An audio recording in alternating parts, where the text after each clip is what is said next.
There's a great variety of symptoms suffered by women undergoing menopause. They're the so-called vasomotor symptoms, like night sweats and hot flashes, difficulty sleeping or full-on insomnia, vaginal dryness and pain during sex, as well as adverse effects on mood, including full-blown depression. Might exercise help? Exercise can certainly help with physical and psychological quality of life in general, but unfortunately there's no evidence for the effects of exercise on menopause-specific symptoms. Researchers are getting desperate when they try to see if giving people pig placenta will help. Spoiler alert, it doesn't. Well, we know oxidative stress, which is a consequence of excessive free oxygen radicals or impaired antioxidant defense, is linked not only to diseases such as diabetes, obesity, and cardiovascular disease, but also menopausal symptoms like hot flashes. Low free oxygen radical defense is associated with more menopausal symptoms, just like having a diet with more antioxidants is associated with fewer menopausal symptoms.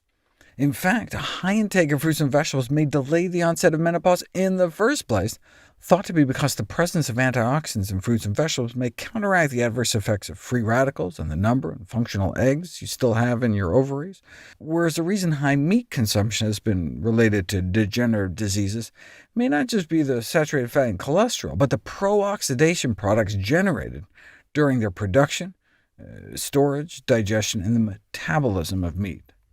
Similarly, since a pro-inflammatory diet has also been associated with higher menopause-specific somatic symptoms, meaning like hot flashes and sleep issues, that would mean moving towards a more plant-based diet, packed with anti-inflammatory components like fiber, and away from pro-inflammatory foods containing saturated fat and cholesterol. No wonder whole plant foods intake has been associated with fewer menopausal symptoms. In terms of specific foods, poultry and skim dairy products may be particularly bad, whereas soy milk seem to help. So women may derive benefit from lower consumption of poultry and skimmed dairy, and a greater consumption of vegetables and soy milk. You don't really know, though, until you put it to the test. And indeed, women randomized to drink soy milk reduced their menopausal symptoms by 20% within 12 weeks. No wonder that those eating strictly plant-based diets report less bothersome menopausal symptoms.